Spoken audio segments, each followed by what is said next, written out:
So my question for you is, what does creativity mean to you, Melba, in your life and in your work? Yes, I've been thinking about this since I read the question. To me, it's an integral part of our lives as human beings. And for me, for myself, for relationships, working with my horses in my business, trying to sell courses, everything I can think of with my animals, you have to be creative to survive. I'm an Australian and lost my father when I was 16 and traveled around the world and worked in different countries and landed in Bavaria. And if you think about it, every single day, everything we do, you could be creative, and sometimes it's a matter of survival. If we don't find an answer, what are we going to do? So for me, creativity it requires courage and risk, and you become vulnerable if you decide to be creative. You don't know if it's going to work, but quite often in life, you don't have an option. It's either being creative and finding some answer to whatever problem you're faced with, or that'll be the end of it. You won't be able to get any further. You'll be in a ditch somewhere, so to speak. Okay, so yes, you're absolutely right that, well, the Darwinians, those who look at creativity from the Darwin point of view would agree with you wholeheartedly that it's a survival mechanism. When you've had bereavement in your family and you had to overcome that, and it's that life force that that makes you struggle for survival, basically, and you come up with your solutions, even if those solutions don't work all the time. It's trial and error. The trial and error, that's how we learn. That's how we have learned throughout the centuries, through trial and error, that some things don't work. What do you think makes the difference between people who are not willing to make mistakes and therefore to learn that way, and those who do? Do you think that those who are naturally more inclined to make mistakes, do you think that they end up being more creative than those who are not? Yeah, absolutely. Absolutely. I think that the sad thing is that it's fear, whatever you're afraid of, it's fear that holds us back. And if you're not game and not willing to get out of your comfort zone, as we all know, that's where the learning is, you're going to stagnate. Yes, and for me, the opposite of fear is courage in a way, so Yeah. so that's why courage is interrelated with creativity, because when we don't have courage, we don't make mistakes. We stay within our comfort zone. So so courage is when we're at that edge of the comfort zone. That's when we need the courage. We don't need courage when we're in our comfort zone, because there's nothing to be afraid of there. So courage is required at the edge of the comfort zone.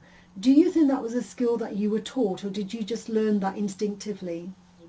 I learned that instinctively because when my father died, my further education was at stake.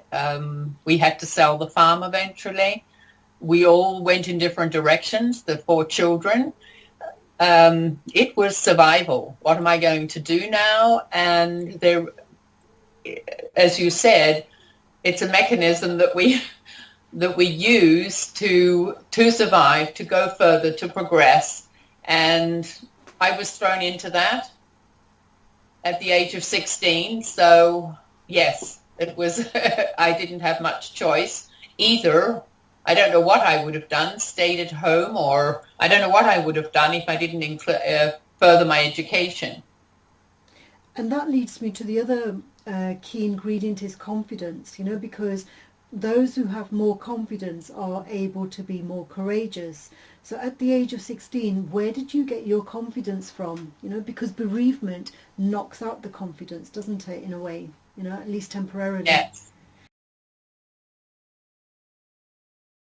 Well, I think growing up on a farm with animals and everything we had to do, we were not coddled in any way. We had to help. We were part of the family, bringing in the income. Everything we had to do probably gave us confidence as kids, because I see that with my brothers and sisters. I see. So when you know, there have been times in your life, perhaps, where you've had more confidence than other times. What do you think is the thing that gives you more confidence in yourself? Probably looking back to a little bit like NLP, where you look back and see where was it that I was confident, or looking at things that I'm passionate about. I think if you're passionate, whatever you're passionate about, you do, and it gives you confidence. Excellent. Yes, and also I find you talk about NLP, and that reminds me of treasure boards that people do of their wish list, you know, and the bucket list, yes. Yes, and they put things on their treasure board of things that they don't have now but they aspire to. And I always think, well, on that treasure board you should always have mixed in with those things that you haven't got. You should always have things that you have got as well, because that is what gives you confidence. You know, it's the is the things that you're already grateful for. Oh yes. Oh yes.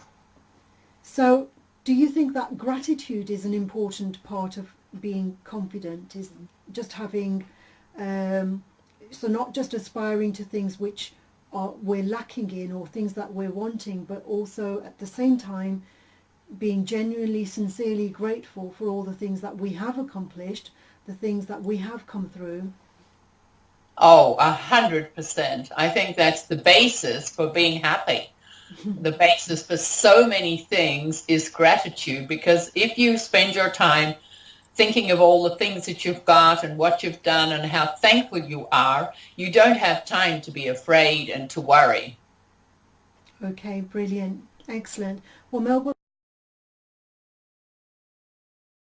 a brilliant idea. What I wanted to say to you, ask you, tell you, talk about, but just mention now, is the fact that when I haven't got television, but I have the internet, and so Facebook, I often see unbelievable new discoveries from not the people after my children, but their children. And some expert on television said, on the internet said, that what we're looking at is innovation and creativity from the kids, probably 9, 10 up to 20 something. It's unbelievable. And just before I turned you on, there's a guy in Scotland, he looks like he's under 20, got this brilliant idea of making a sort of a little rickshaw thing that he pedals around, and he goes to old people's homes, grabs a couple of them and takes them for a ride. Mm-hmm. Then there's a kid who was 10 or 11 who did a pancreatic test. He got him, it's in America somewhere, got himself into labs, and he did a test. He tried 7,000, amino acids or something till he found the right one. Mm. And he's got a test for pancreatic cancer that's supposed to be 100%, 100% accurate, and it costs something like $10. Mm. And the normal one is about 30% accurate and costs $800.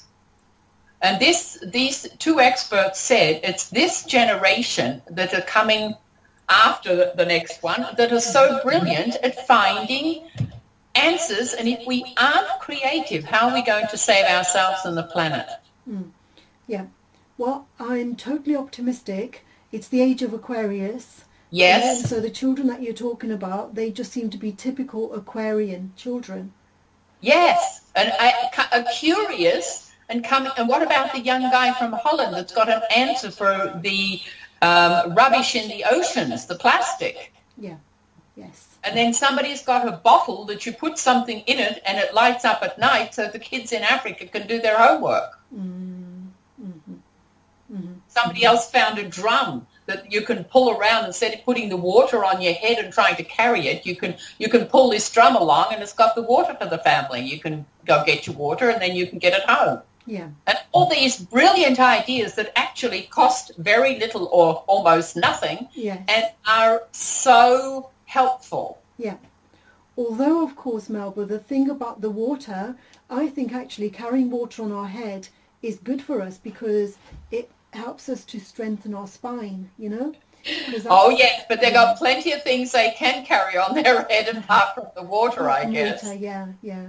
But it's true, about not yes. spilling it, you know, it's about not spilling that water. So, you know, when I used to, I never see this now. When I go to India, I never see women carrying water on their head anymore. But there were times when I did used to see that, and they always looked so graceful walking. Oh, yes. Like just gliding along. But nowadays it's just, you know, scooters here, scooters there. You know, everything is carried around in the scooters, but you know it's not necessarily good for our posture.